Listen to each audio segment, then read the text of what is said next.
निर्देशक तत्वों का जो वर्गीकरण हम लोग ने पढ़ाया, तो आपको उसको अच्छे से तैयार करना होगा जिससे आपके जो आईएएस व पीसीएस के कोई भी क्वेश्चन गलत ना हो। अब हम लोग देखते हैं उदारवादी नीति निर्देशक तत्व। तो सबसे पहले आर्टिकल इसमें कौन सा आता है? इसमें है सबसे पहले आर्टिकल 44। तो उदारवादी नीति निर्देशक तत्वों में सबसे पहले आर्टिकल कौन सा है? आर्टिकल 44। इसमें क्या बोला गया है? सभी नागरिकों के लिए समान नागरिक संहिता का विकास राज्यों के द्वारा किया जाएगा।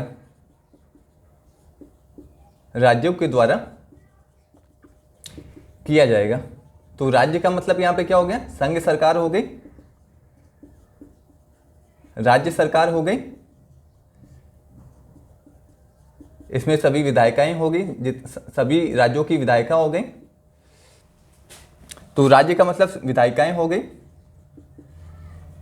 प्लस संसद हो गई। तो राज्यों को हम लोग ने आर्टिकल 12 के अंतर्गत बहुत अच्छे ढंग से देखा था कि राज्य के अंतर्गत कौन कौन सी संस्थाएं आती हैं। तो राज्य में केंद्र सरकार, राज्य सरकारें, राज्यों की विधानसभाएं प्लस संसद आती है, प्लस उसके अलावा कौन सी आती है? स्थानीय सरकारें, नगर निगम व पंचायतें भी राज्यों के अंतर्गत आती हैं। तो ये हम लोग ने आर्टिकल 12 के अंतर्गत देख लिया था। तो अब हम लोग समझते हैं कि इसका मतलब क्या होता है कि समान नागरिक संहिता का इसका अर्थ क्या होता है उसको समझेंगे तो हम लोग को एक तरह से ये आर्टिकल समझने में फिर कोई दिक्कत नहीं होगी। तो उसको हम लोग समझते हैं, इसे आप लोग नोट डाउन कर सकते हैं।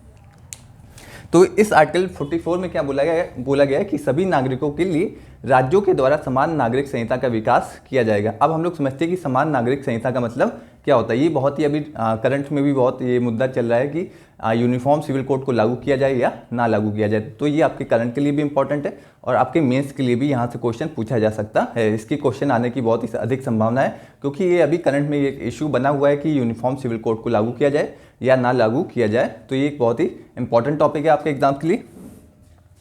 तो हम लोग समझते हैं कि यूनिफॉर्म सिविल कोड अब क्या होता है।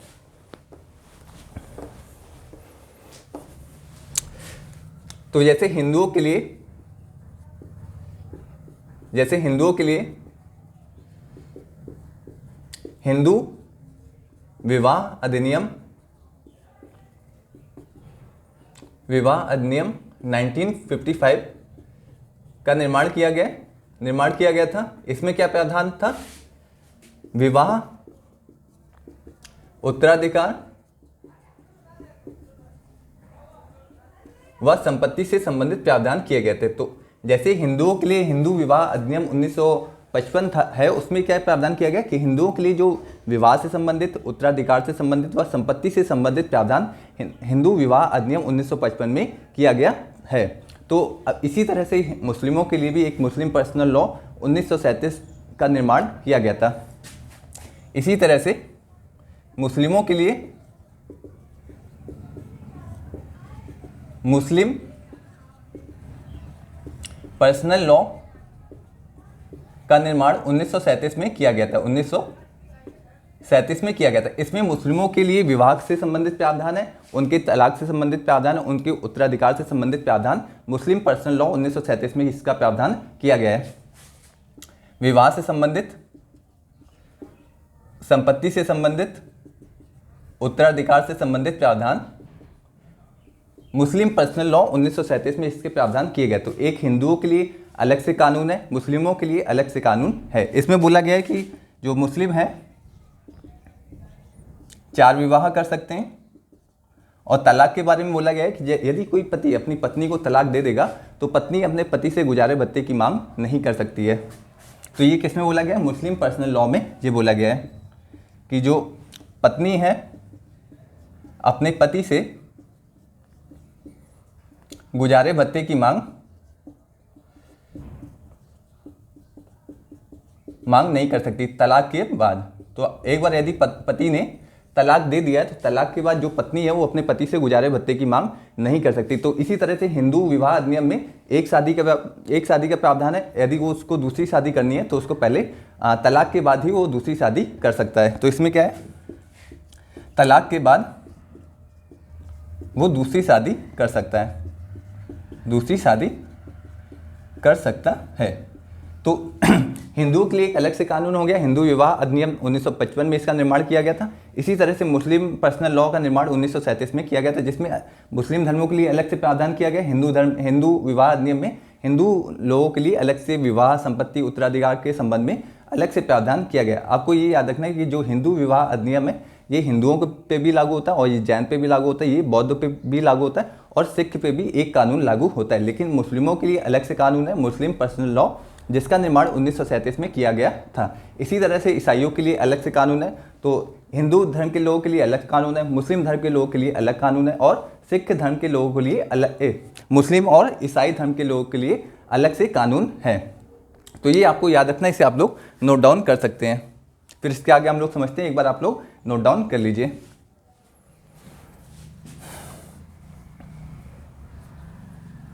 तो अब जैसे क्या हो गया, भारत में जितने भी आपराधिक मामले हो गए उसमें जो कानून है वो सभी धर्मों के लिए एक समान कानून है, चाहे वो हिंदू हो, चाहे मुस्लिम हो, चाहे वो सिख हो, चाहे वो ईसाई हो। आपराधिक मामलों में सभी पे एक समान कानून लागू होते हैं। लेकिन जो सिविल मामले हो गए तो उसमें हिंदुओं के लिए अलग कानून है, मुस्लिमों के लिए अलग कानून है, और ईसाइयों के लिए अलग कानून है।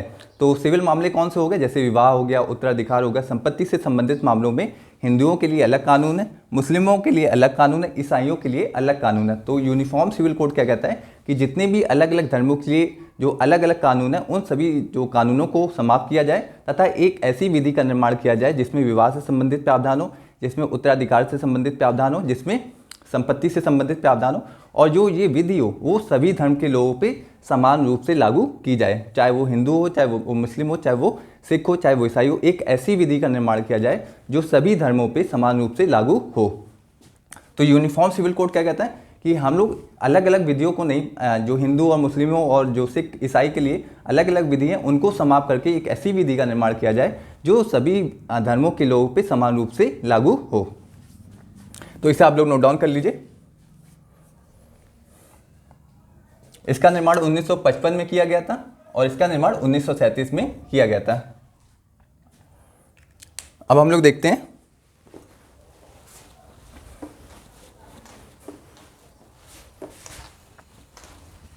तो यूनिफॉर्म सिविल कोड क्या कहता है,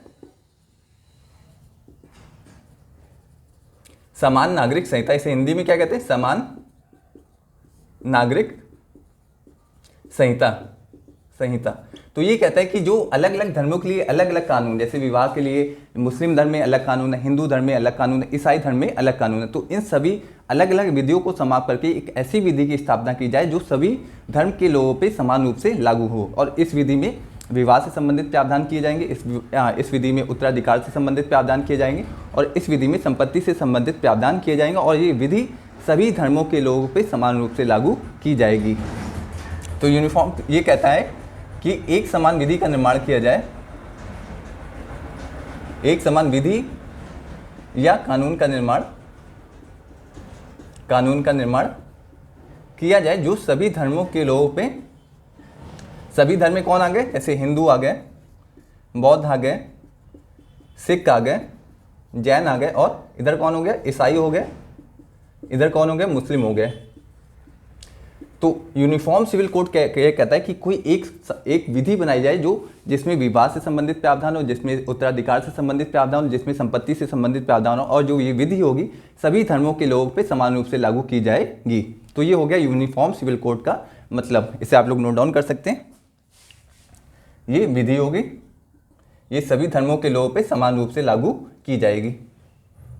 अब हम लोग देखते हैं कि जो सरकार को आर्टिकल 44 को लागू करने में दिक्कत क्या होती है, सरकार इसे लागू करती क्यों नहीं है। समान नागरिक संहिता, यदि संविधान में इसका कोई प्रावधान है तो सरकार इसे क्यों नहीं लागू करती, उसे देखते हैं। इसे आप लोग नोट डाउन कर लीजिए।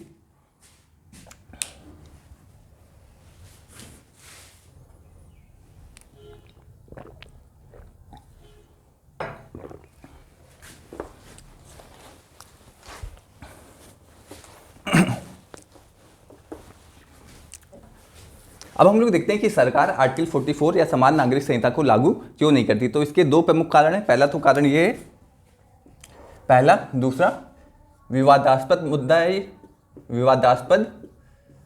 मुद्दा है तो कोई भी सरकार नहीं चाहती कि जब उसकी सरकार हो किसी भी प्रकार से कोई विवाद उत्पन्न हो, समाज के विभिन्न धर्म समुदाय के बीच किसी भी प्रकार का कोई विवाद ना हो, इसलिए सरकार आर्टिकल 44 या समान नागरिक संहिता को लागू करने से बचती है। चाहे वो कोई भी सरकार हो, चाहे वो बीजेपी हो, चाहे वो कांग्रेस हो, तो वो कोई भी सरकार नहीं चाहती कि उसके जो सरकार के समय कोई विवाद उत्पन्न हो, इसलिए जो सरकार है वो आर्टिकल 44 को लागू या समान नागरिक संहिता को लागू करने से बचती है।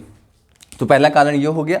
दूसरा कारण ये हो गया कि इसे डीपीएसपी के अंतर्गत शामिल किया गया। तो ये सरकार के ऊपर निर्भर है, ये राज्य के ऊपर निर्भर है कि वो आर्टिकल 44 को लागू करे या नहीं करे। सुप्रीम कोर्ट के द्वारा आर्टिकल 44 को लागू नहीं कराया जा सकता है। तो ये दो प्रमुख कारण हो गए।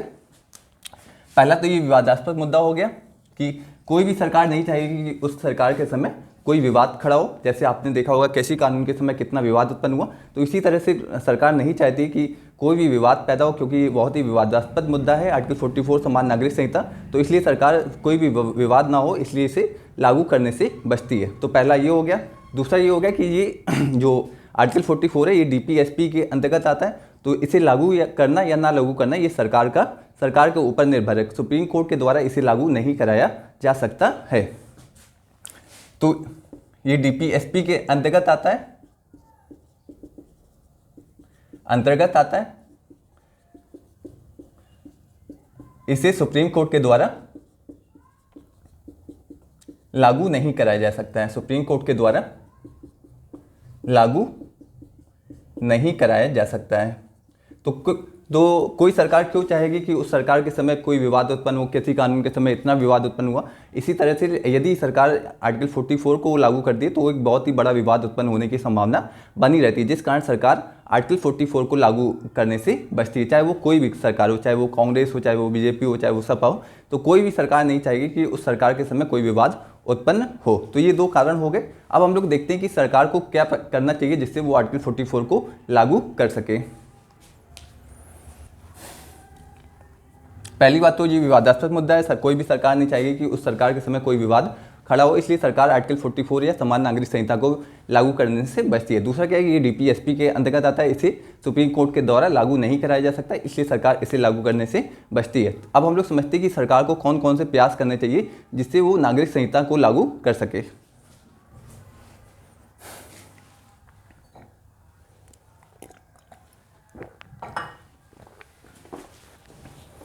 तो